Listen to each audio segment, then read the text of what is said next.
Alright, so we've been working through the book, and we've started to learn about UI Kit quite a bit. So at this point we've finished chapters 1 through 5 in the book, and we're starting to shift gears in the course. So I wanted to really give you a chance to get your hands dirty, making some apps. UI Kit is the best way to do that, learning how to use buttons, labels, things like that. Today we're going to kind of start with a new beginning. So we're going to kind of start from the beginning now. So we started from the middle before so that you could get to making things quickly. But today we're going to start kind of from the beginning. So we're going to start by talking a little bit about an overview of Objective-C and Coca. So today kind of marks the new beginning from the ground up. So first off, let's go ahead and talk about the difference between these different vocab words. So Objective-C is the programming language. Objective-C is based on the programming language called Smalltalk. It's kind of a combination of Smalltalk and C. Smalltalk was one of the first object-oriented programming languages. Smalltalk had the messaging style that you see in Objective-C. So there's some object and then you send it some message. So Smalltalk was really the motivation behind Objective-C. Objective-C, though, wanted to be building off the C language because it was so popular at the time. And it was a way to give C the full object-oriented capabilities. So at the same time that Objective-C was getting made, C++ was also getting made. Brad Cox is the one credited for making Objective-C. And it was years ago. I mean, I'm talking like 84. So that's Objective-C. The other one you're going to hear a lot is you're going to hear people talk about Cocoa Touch. So on the Mac, if you want to program apps for the Mac, you're going to be working with Cocoa. Cocoa is the Mac's frameworks and libraries for building things there. If you want to work on iPhones, iPod Touches, iPad, etc. In the iOS development environment, you're going to be working with Cocoa Touch. There's a tremendous amount of overlap between Cocoa and Cocoa Touch. That's why Apple was able to make such significant leaps with the iPhone. It's because they were able to scale down Cocoa and make it into Cocoa Touch. So Cocoa Touch is made by Apple. It's the object-oriented environment that you're working with. It's the libraries, the frameworks that you're working with. The main ones that we're going to work with are the Foundation Framework. Foundation Framework defines NSString, NSArray, NSDictionary, NSSet. NS, by the way, stands for Next Step. It was the company that Steve Jobs worked at that helped bring him back to Apple. So he started up Next Step, and then he came back to Apple, and a lot of the Next Step stuff came with him. We're also going to be working a lot with UI Kit. We've already done a lot with that. It's like UI Label, UI Slider, UI Button. And there's actually many more frameworks we're going to be playing with, but these are kind of the big two that are part of Cocoa Touch. So these are kind of the difference between Cocoa Touch and Objective-C. When it comes to learning about Objective-C, the book that we've got you working with this beginning iPhone development, currently iPhone 3 development, is not about Objective-C. That's not the goal of their books. They're actually like a second level of programming. If this book had prerequisites, if books had prerequisites, it would be this one, Learning Objective-C on the Mac. So really, if you wanted to start from the beginning, you would start by this Learning Objective-C on the Mac book, reading through it, and then kind of as a second course, a second book, you would move into the one we've got. That really isn't much. That isn't nearly as much fun as just like starting with the graphic stuff. So we started with this book, and then we're going to kind of teach you now some of the things that you would have learned if you'd read this book. If you do choose to go get an Objective-C book, because it's really nice to make your learning pretty complete, I would recommend either this one by AppPress or this one by Steve Koken, I think is how you say his name. I chose to read this one, Programming in Objective-C 2.0, just because I really like Steve's C book. He did a great job of writing a C book, and when I saw that he had an Objective-C book, I'm like, ooh, I want to see what he's got. Really enjoyed it. I will say though that when it comes to Objective-C, it's been around since '84, right? So there's nearly 30 years, 25 years of websites that are out there in the world to help teach you about Objective-C. So we didn't make you buy a book because there's so much on the web that's free. Some of the things we're going to have you look at in the course is Apple, of course, provides a lot of links to learn about Objective-C. One of them is this primer. Where'd it go?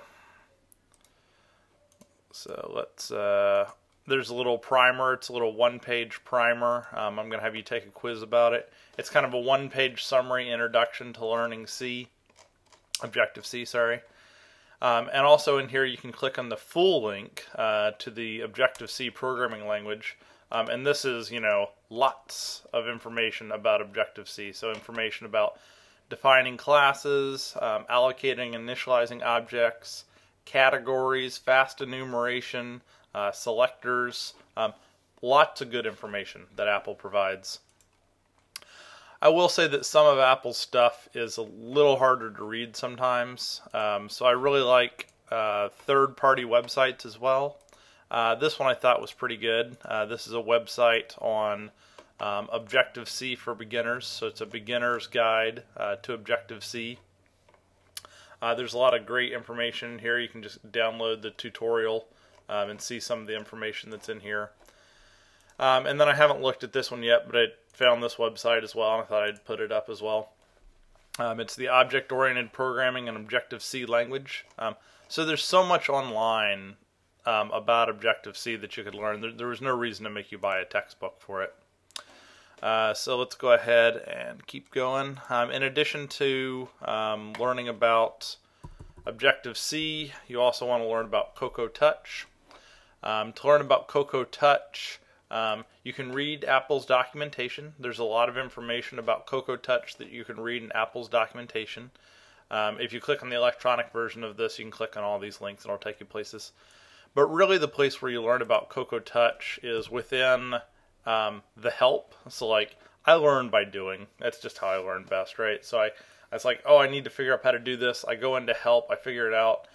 So the help is really where you learn about all the Cocoa Touch frameworks, what tasks they have, what properties they have, and how you use it. So a big list of things we're going to cover. We're going to cover making custom classes, dealing with the memory management system.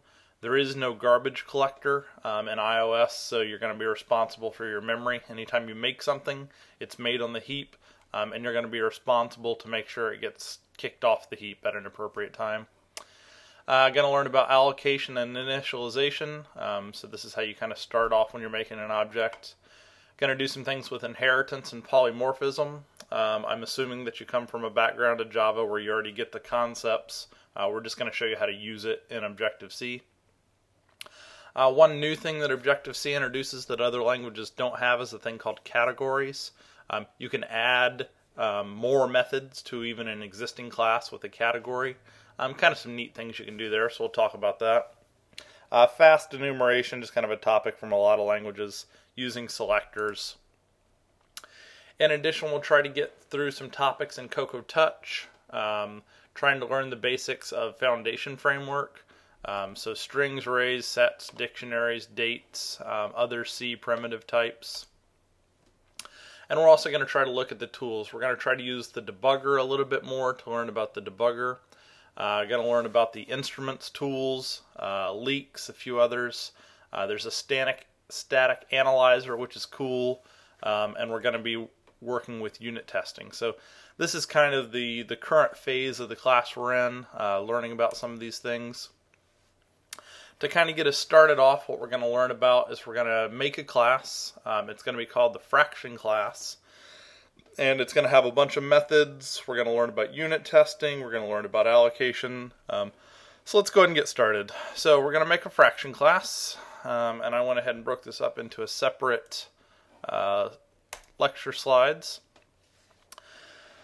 So, fraction class. To get started with a fraction class, we don't really need a graphical environment at all.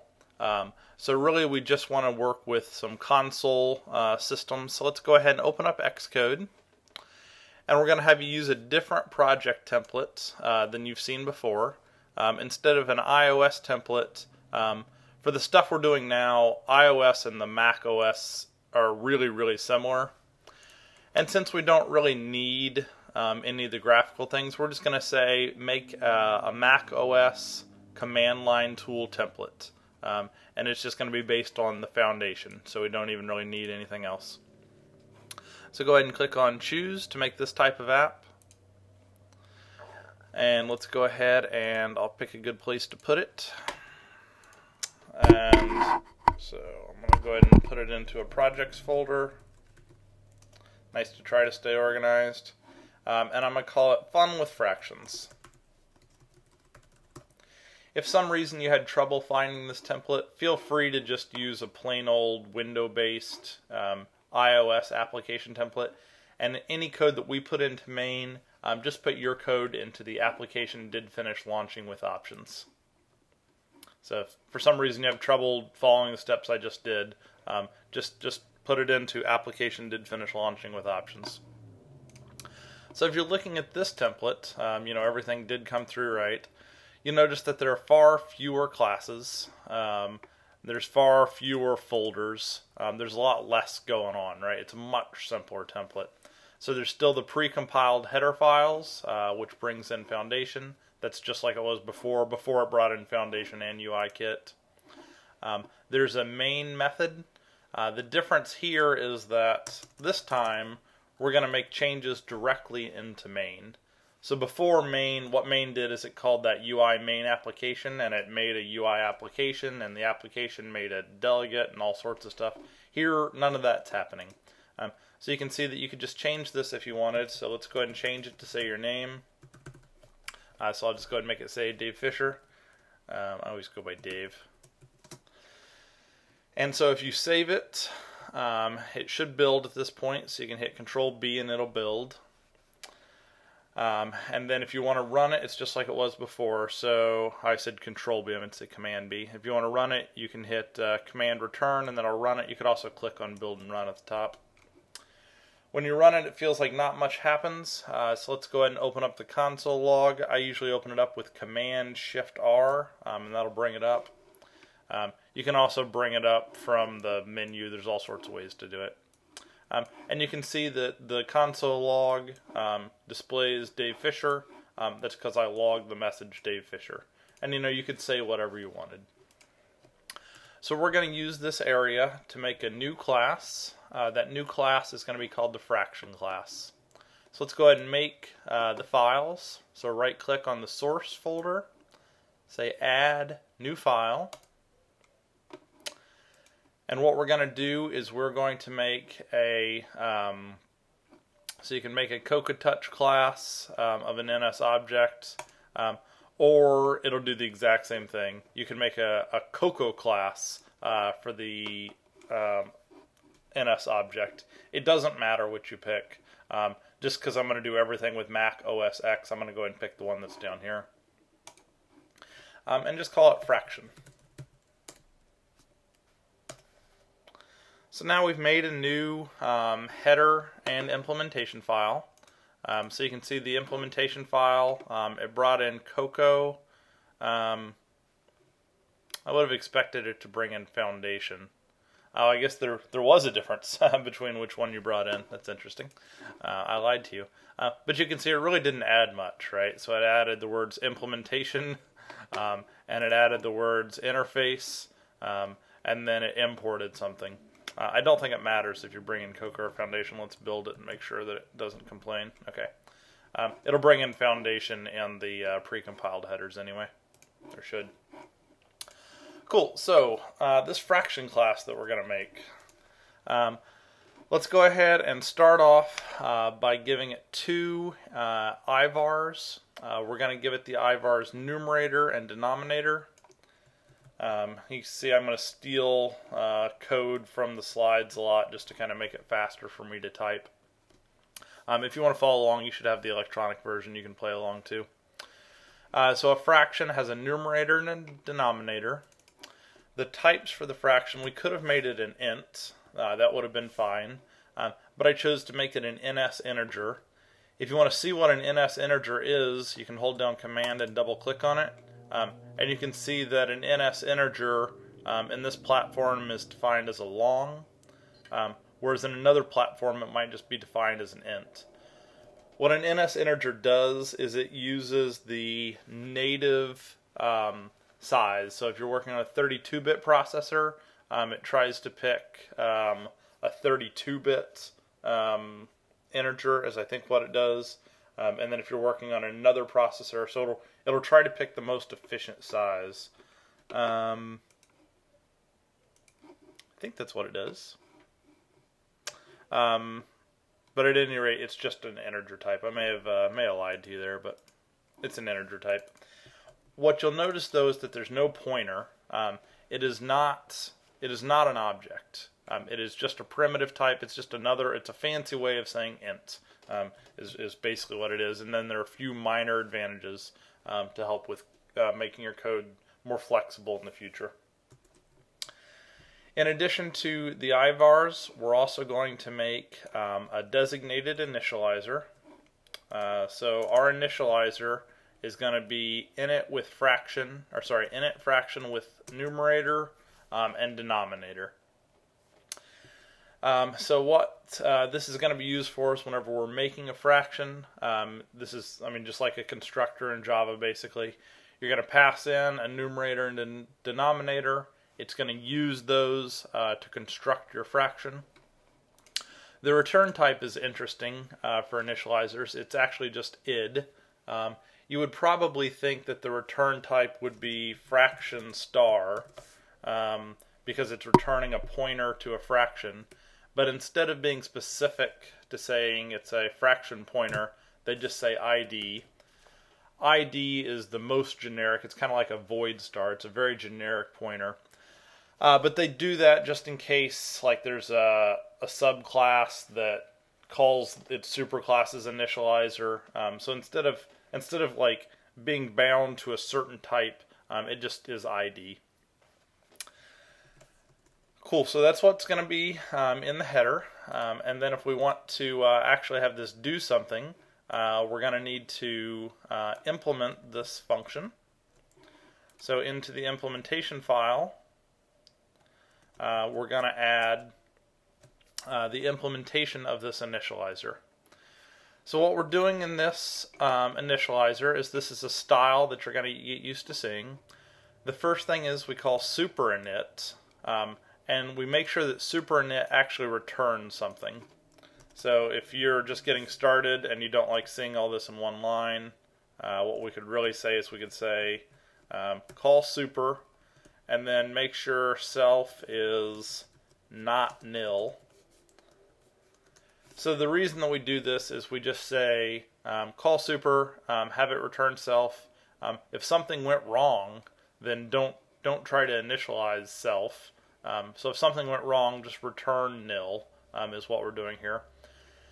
And so if something went wrong, you return nil. If it went fine, then go ahead and load it up. I've never had it return nil. I've never seen it, but it's a precaution that they want you to take in your initializer. And then to make it a little shorter, they just stick it right in here. Because if something is nil, nil is 0. So if it's nil, it won't run this. But it always kind of freaks people out when they see a single equals inside an if statement. So I thought I'd show you in 2 lines what it's really doing. But it does mean to be single equals. So assuming that self is non-nil, set the numerator to whatever was passed in, and set the denominator to whatever was passed in. And then at the end of all initializers, you should return self. So self is something that's defined on NS object to give you a pointer to this object, to this instance. And this style you'll become very familiar with time. I know it looks like gibberish at first, but you'll become very familiar with it with time. So at this point, we could make objects. Before we start making objects, I'd like for them to at least do a little something. And what I would like for them to be able to do is I'd like for them to be able to print out themselves. So we're going to make a description. What the description is in Java it's called toString, but when you print one of these out it calls the description method. So in Java it calls toString, in Objective-C it calls description. You can see that description returns an NS string pointer, so it returns what needs to get printed out. And what we're going to print out here is we're going to print out, if the denominator is 1, we want to print out just the numerator. And then if the denominator is something different, we'll print out the numerator over the denominator. So we're using formatted print strings here. I'm using the NSString convenience method, string with format, just so I don't have to worry about memory allocation. And so this is a pretty simple way to print out fractions. Next, we want to actually create a fraction. So we've started making a fraction class, but making a class doesn't really do anything. It's not until you make instances that your class is actually meaningful. So what we're going to do is over in the main method, after we logged and printed our name, we're going to make some fractions. So let's go ahead and make 2 fractions to start with.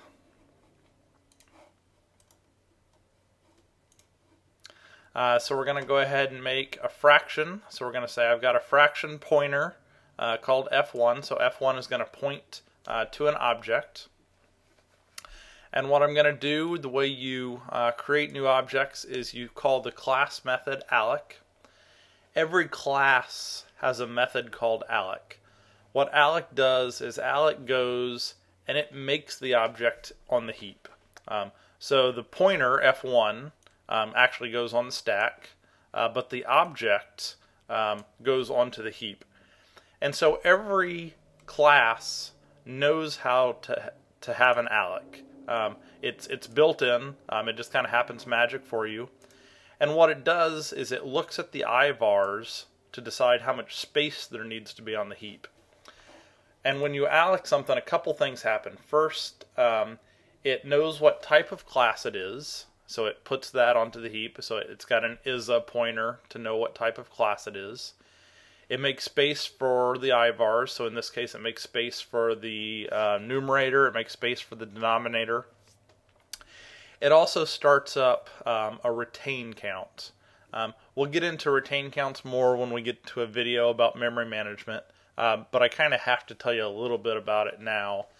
When you make something, it makes a retain count of 1.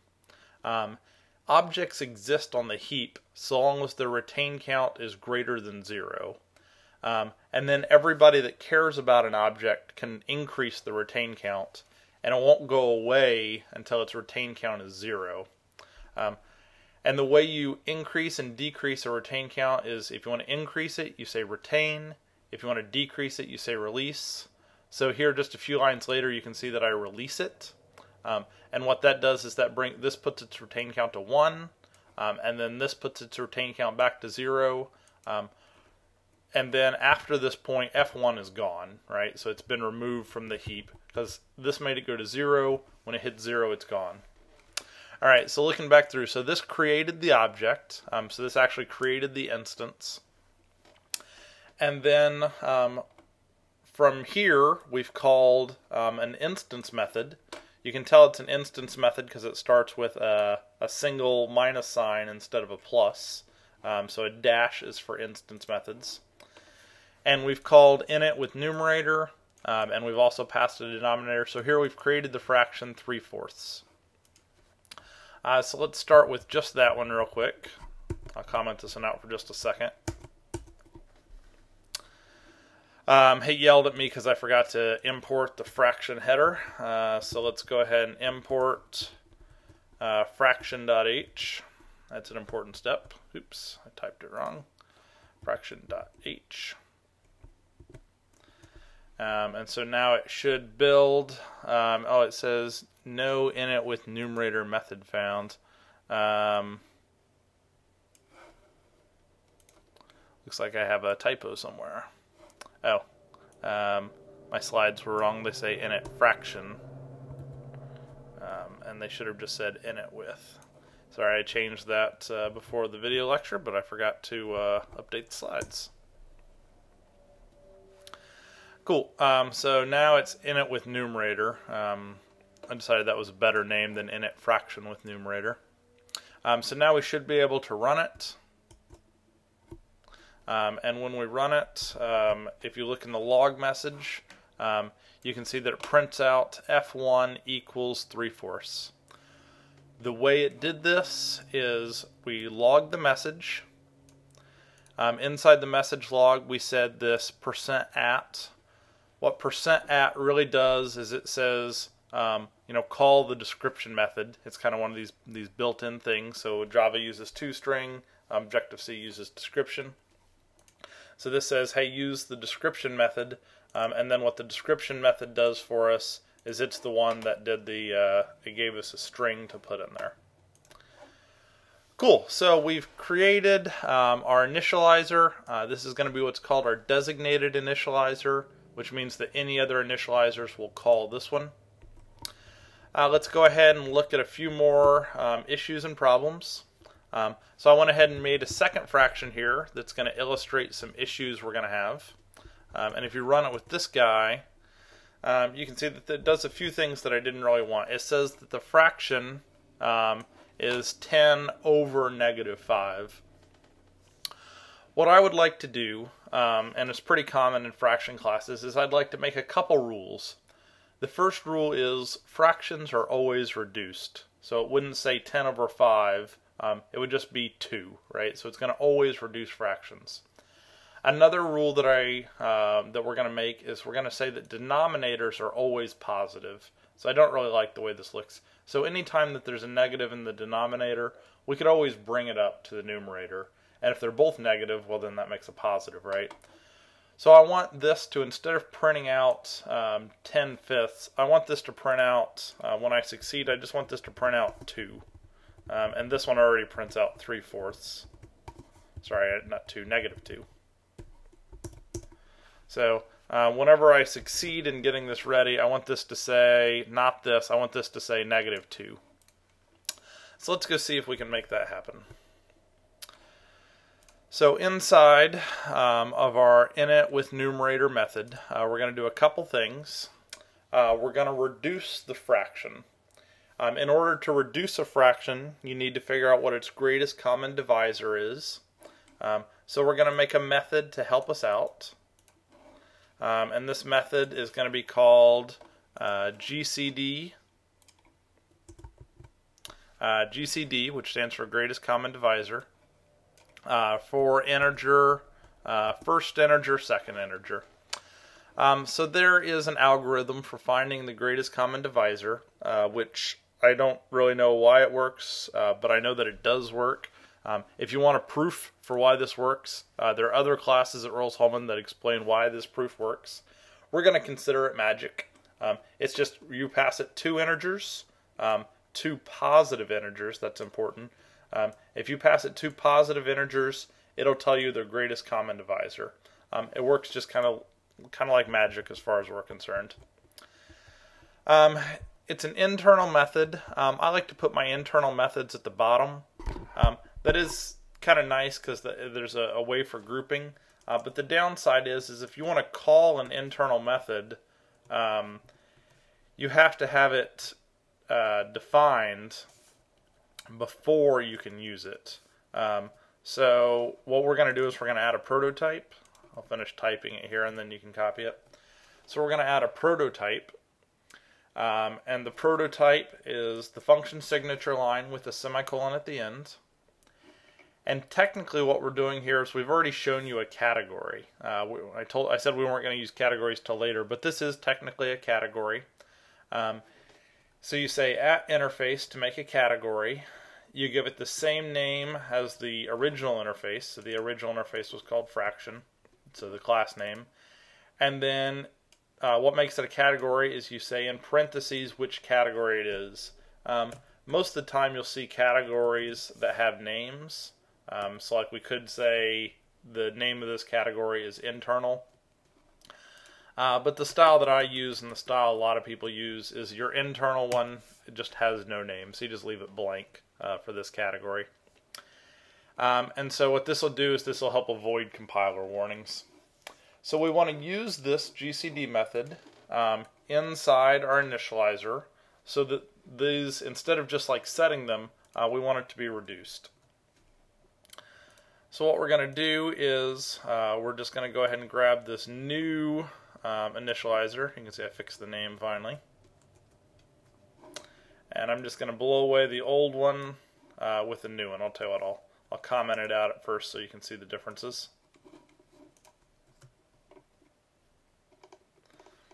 So instead of just setting them to the Ivars directly, we're going to do a couple of different things.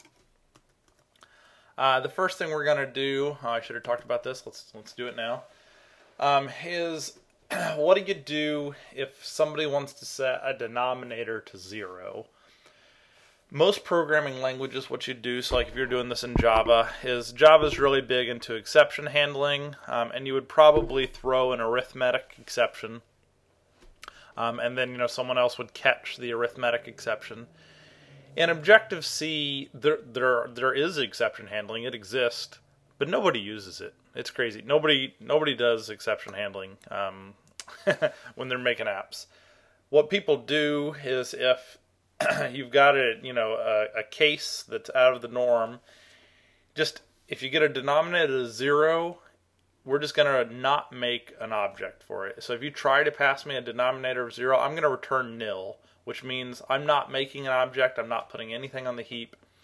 And we expect that anybody that calls it that might care, they can check to see if it's nil or not. So a fraction is undefined with the 0 denominator, so we're not even going to let you make an object. We're just going to return nil. There's no exception throwing. It's a much simpler situation.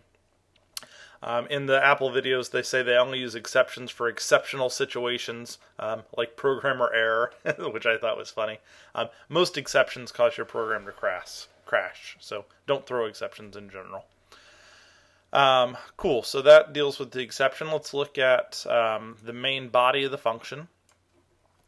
In order to follow my two rules of reducing it and making the denominator positive, what we've done is we've called our GCD function, so our internal GCD function.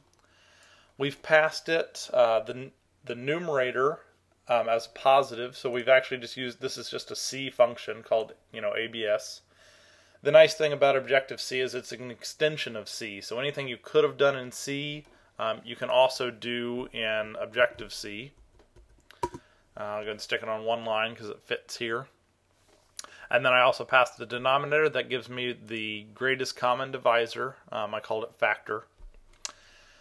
And then if the denominator is negative, I want to clean that up. So I say factor is equal to negative factor. And then I just divide each by factor to get a reduced fraction that has a positive denominator. So you can see it's a much better designated initializer than my old one. My old one was very simple. This one takes care of those two special cases for me, or two requirements for me, and also the special case for a 0 denominator. So I'm just going to blow away the old one. I don't need it anymore. And now if I run it by hitting Command Enter, it should show up, and it should now say -2. So no longer does it say 10 over -5. It now reduces it. And it makes the denominator positive. In this case, the denominator was 1, so whenever I printed it out, it prints out just the numerator. And it does that because if the denominator is 1, it prints out just the numerator, so that's what I wanted it to do. Cool, so we're learning a ton of stuff here, right? I mean, this is the low level, this is the heart of making objects, making initializers. Printing them out is really just useful for debugging, but it's a good skill. Making internal methods to help you out. This is the core stuff that you really just kind of need to know. It's crazy that we didn't teach it to you till now, right? But you've made do. You can actually have a whole host of initializers. You don't have to have just one. So what we're going to do is we're going to add a second initializer. So in addition to the designated initializer, we're going to have a second one that we're going to initialize a whole number. So if you just want, a fraction 4 over 1 or 7 over 1, We're going to let you initialize that. You'll notice that all the other initializers call the designated initializer. So it actually just calls init with numerator, and then it just fills in one of the parameters, right? Anytime you make another initializer, you should stick it in your header file so people can use it and call it. And this is actually a pretty simple step, right? So making other initializers is pretty easy. And they're just ways to make it more convenient for other people. And so now we can go ahead and bring in this one. And so if we make a fraction using our init with whole number, so if we make 7 and we run it, we can see that it makes the fraction 7 over 1, and when it prints it, it just prints out 7. So that's super. Another initializer that you have to consider is you have to consider the default initializer. So there's a designated initializer and then there's a default initializer. If you go digging, you can see that NSObject has a method called init. I'm using a beta version, so I've got to put in my password. NSObject has a designated, a default initializer called init. It actually doesn't really do anything, but you have to know about it and you have to override it. I'm not seeing it here. I thought that it was in here. I thought that it was default and included. I think that it is. I think I'm just looking in the wrong place for it somehow. I thought init was was listed in here. Oh.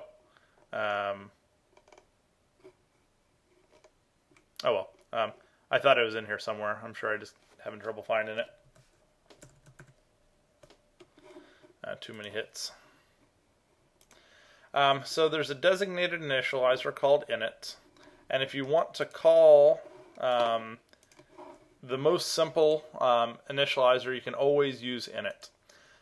This is kind of problematic for custom classes because people might call init when you haven't made it, right? So we haven't made init, so it's actually using our superclasses init. Oh, I should have mentioned this more thoroughly. The superclass is listed right here. So fraction superclass is NSObject, so it's going to call the superclasses init. And you can probably guess that the init method creates an object, but nothing else, right? So if you use the default one, it's going to make your Ivars all 0.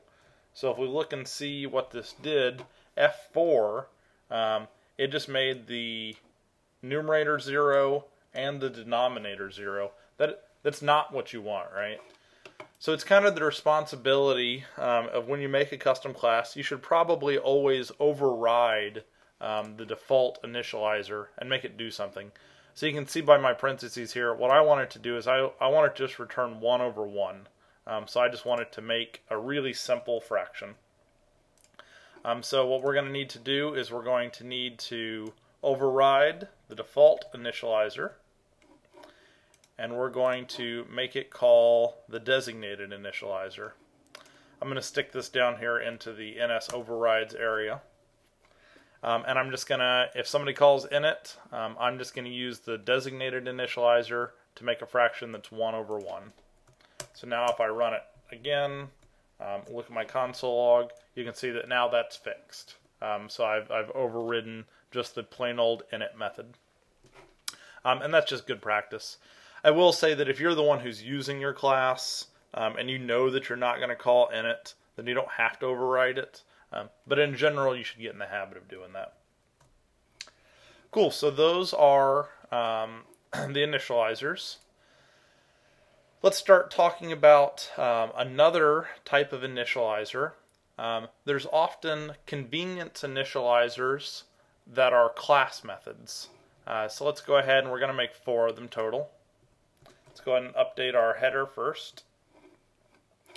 So into our header we're going to make some class methods. And the class methods that we're going to make are all just convenience methods for making fractions. There are different standards for whether it should return fraction or whether it should return ID. If you look up strings, they use ID with their convenience class methods. But if you look up things like UI color and UI font, it returns a pointer of that object type. It's just a question of whether you're going to subclass it or not. I'm going to go ahead and go with the style where it returns a pointer to this object type. You could just as easily do ID. It would work. The other thing you'll notice is that these are class methods, so they all have a plus symbol in front of them instead of a dash. So these are going to be called on a class. And what they're going to do is we're going to make this one first. So this is kind of like our designated class convenience method. So this is going to make a fraction with a numerator and a denominator. So it's going to do almost the exact same thing as this one.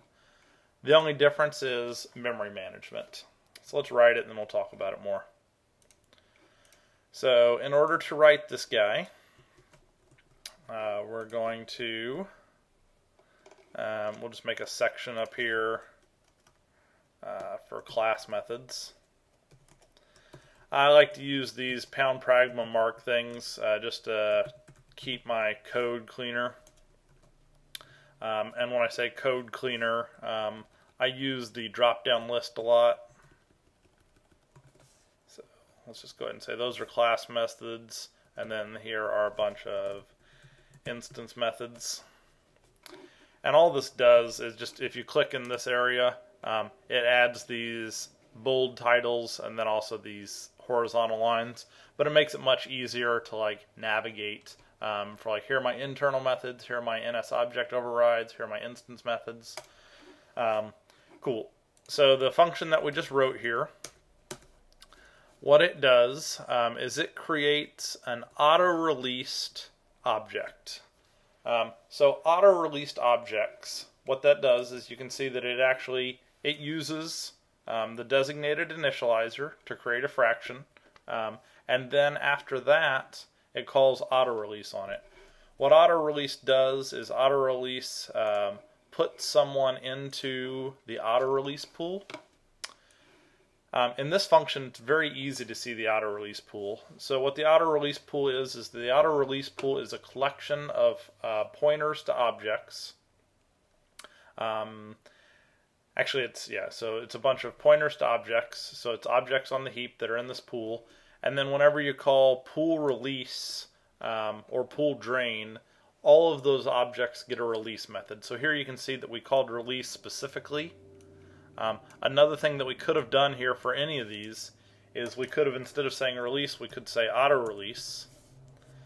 What auto-release does is auto-release puts it in the pool, and then once the pool is emptied, it goes away. So you can see like this one would go away right here, F2 would go away right here, F3 would go away when the pool was drained, F4 would go away right here. So you can see that releasing it yourself is faster. You get the memory back sooner. But auto-release is awfully convenient sometimes. And so what we're doing with this class method is this class method is going to be an auto-released instance. So that means you don't have to worry about releasing it. It's already taken care of. And then writing the others is even easier because now we've got a class method that we can use. And so they're all just going to call fraction with numerator. It's a class method, so it's actually called differently, right? So it's called on the class. And so these are just going to make certain fractions. You'll see things like this. So like let's say you were to look up UI color.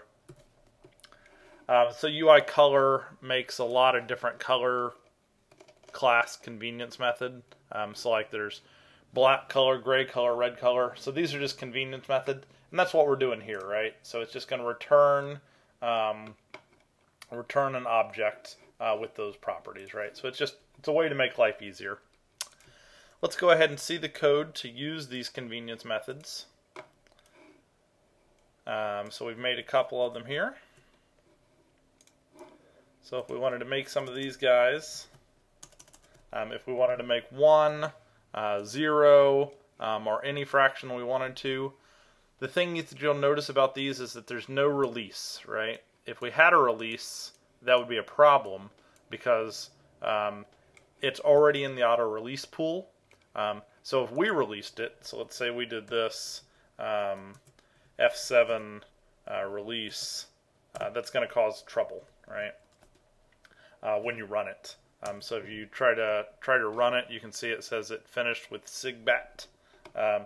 That's signals an abort. So it aborted, and you can see that the pointer being freed was not allocated. Causes a lot of trouble. So memory management can be the bane of your existence because you need to get something to exactly 0. -1 is bad, +1 is bad. You want to track it and get it to exactly 0. So if we run this now, all should be good. So if we run it now, it should print out the ones we had before, and then it should now print out F5, F6, and F7. So this one is 1. Oops, I've got F4 labeled, so I had too many 1s in a row. So these 3 are the ones I wanted. So it prints out 1, it prints out 0, and then here it prints out 2/5, right? So it's just kind of another convenience class method. So this is all like really, really important low-level stuff. Notice that there is no F5 release, nor F6 release, nor F7 release. The last thing I want to mention today, we've already done plenty today, is I want to mention some of the tools that are useful in Xcode. One of the ones that you're going to become most familiar with is the build and analyze tool. Let's do this. Let's intentionally make a mistake. So here this has not been released, right? So there's a problem. If you hit build, Command B, it says everything's fine because it's totally legal to do this, but you're leaking memory. The tool that you use to help you find things like this is if you click on build, there's this build and analyze. You can also hit Command-Shift-A. What build and analyze will do is it'll look at your code, it'll check it for syntax errors, but it'll also check it for semantic errors. And it'll be like, did you mean to do this? So you can see that if I run it now, I commented out where I did my F1 release. It says potential leak of target object allocated on line 11. It's an impressive tool. So it's saying you allocated something on line 11. So let's find line 11. So yep, we allocated that. And it says potential leak of it. So we never got rid of it. And so like it looks at this line F2 and it says that by the time we got to line 15, the thing stored on line 11 was never referenced again, right? So we referenced it on line 12, but then we never referenced it again, and that's a leak. There are crazy things that you can do. I think you can also like double click on it and it'll show some crazy arrows. I've never really used that personally, but I did it once upon a time. Oh, there you go. So it shows some crazy arrows for like how it tries to explain what's happening. I've never really found the arrows useful, but it's neat that it has those types of things. So that helps you look for problems, right? And so build and analyze does things like that. Likewise, if you over-released one down here, it should try to tell you that that's a problem. So if I say build and analyze, it should say incorrect decrement of the reference count of an object that is not owned by this pointer and caller. That's very descriptive. It's amazing to get such a descriptive message about things like memory management. So you're not, Apple tries to help you. You're not on your own with memory management, right? There's a lot of tools that try to help you. This one is actually based on, I think, a third-party tool named Clang. I don't know if Apple bought the rights to use Clang or if Clang is just open source, but I think it's based on Clang, the static analyzer, and it is really cool. So get used to hitting Command-Shift-A every so often, and it'll run not just the builder, but the build and analyze, which is really freaking sweet. Other tools that you'll use, we're not going to use it in this program because they're not really that useful. You're also going to use this Run with Performance tool. And the one we're going to use a lot is leaks. So leaks is going to help you look for leaks where you've created memory and then not used it. The difference between build and analyze is build and analyze is a static analyzer, whereas run with performance tool actually runs your program, and then it just monitors for memory leaks while running it. We'll also use the allocations a little bit to see how we've allocated our space. You could run these tools with this program. It's just it kind of does it really fast, and you can see that this shows the timeline, and the timeline's really short. And we'll look at it whenever we get a better example. But I just thought I'd mention that it was there. Cool. So these are the introductory skills to Objective-C for making objects, for worrying about the memory management skills, printing them out, the class functions, the convenience methods. We covered a lot today. A lot of just like really core stuff. Cool, so we'll cut this one off for now. We'll come back next time, and we'll start making some instance methods. So like add, subtract, multiply, divide. We'll also start learning about unit testing, and start really going through these core level skills. Cool, take it easy.